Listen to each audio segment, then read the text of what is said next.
The Big Bang. It's the ultimate origin story, right? But what if it actually raises more questions than it answers? So in this explainer, we're going to dig into a different take, using our source material to unpack some of the common sense and logical challenges to this cornerstone of cosmology. Let's get right into it. The whole theory kicks off with this really powerful and, let's be honest, kind of mind-bending image. The idea that every star, every galaxy, everything you've ever seen was once squished into a tiny, tiny pinpoint. I mean, it's an idea that just makes you stop and ask. And yeah, that is the question that kicks this whole thing off. We're going to walk through the logical puzzles this idea brings up, and we'll start with the nature of that pinpoint itself. Okay, so the first big hurdle our source material points out, it has to do with that very beginning, that seemingly impossible pinpoint, the theoretical starting block for everything we know, which is called the initial singularity. Yeah, people have called it a bunch of different things over the years, the primeval atom, the cosmic egg, or the initial singularity. But whatever you call it, the concept's the same, a single point that held absolutely everything. And it's right there in the scientific description of this point that our source finds the first major logical hang-up. So here's the thing. The theory says this singularity has two properties at the exact same time. It has zero physical size, but also infinite density. Our source sees a fundamental contradiction here. It asks, and that's the direct challenge right there. How can you have an infinite amount of stuff but have it take up zero space? It just feels like a paradox, you know? And that leads us directly to the next big set of questions. You know, as tricky as that pinpoint idea is, it's really just the starting point. The next logical hurdle is even bigger. We're moving from the what to the how. And maybe the biggest question of all, the before. Think about it. If there was nothing, how did this pinpoint just pop into existence? The standard answer is that it came from, well, literally nothing. And for our source, that's a real problem. All right, let's just go with it for a second. It appeared. Then what? What was the trigger? What made it go bang? Did it just poof and bang instantly? Or did it just sit there for a bit? And if it did, what changed? This is the real kicker. The theory isn't just about the beginning of matter and energy. It's supposed to be the beginning of time and space itself. And that's where our source material just hits a wall, this huge philosophical problem of getting something from absolute nothing. Okay, let's move on from the moment of creation itself.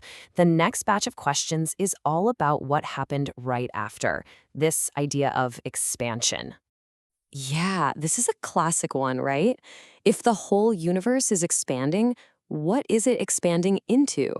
Is it just empty space out there? And if it is, well, shouldn't that empty space also be part of the universe? Now, you've probably heard the common analogy science uses to explain this, the balloon.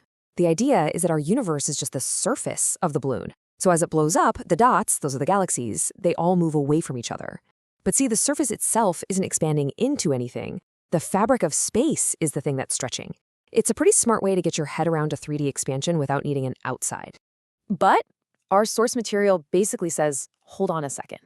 The argument is really simple. We live in a three-dimensional world, right? Not the two-dimensional surface of a balloon. So from that point of view, the analogy it doesn't really work for the physical reality we're in. And this really gets to the heart of a huge difference in how you think about space. The standard model says space-time is this physical fabric, something that can act. But the source theory takes a much more, intuitive approach. Space is just an empty stage. It's a void where stuff happens. It's not doing anything itself. It's just there. Okay, so let's shift gears now and talk about what we actually see, or at least what we're told we're seeing when we point our telescopes out into the cosmos. This is a really fascinating point. We're told we can see the afterglow of the Big Bang, the cosmic microwave background. But here's the weird part. We see it in every single direction we look. And the source asks, wait a minute, shouldn't an explosion have a center, a single starting point? Why would it be everywhere at once on the edge of our vision? And this might be the most mind-bending puzzle of them all. If looking into the distance is the same as looking back in time, then when we look all the way back to the beginning, aren't we just seeing the very same ancient particles that are now making up, well, everything? Our world, our telescopes, even us? So let me just break that down, because it's a tricky one. The paradox is this. How can we be here, in the present and at the same time be looking at our own building blocks way over there, billions of light years away at the very beginning of time. From the perspective of our source, that's just a flat-out logical impossibility. So, with all these questions piling up, our source material actually puts forward a different way to think about all of this. So what is this alternative idea? Well, instead of a grand beginning for the entire universe, what if the Big Bang was a huge but ultimately local event that happened inside a much bigger, older cosmos? In this kind of model, the universe itself is infinite. It's eternal, it didn't have a beginning. So the thing we call the Big Bang, that was just one massive explosion inside a universe that was already there. And according to the source, this could actually explain the evidence, like the redshift of galaxies, without needing this whole creation from nothing story. And here's the core idea, just put as simply as possible. Not the birth of everything, but one heck of an event inside a reality that's always been chugging along. And that's the thought we're going to leave you with. What if the universe has always been here, and what we call the Big Bang wasn't the story, but just one single event in its infinite history? A lot to think about.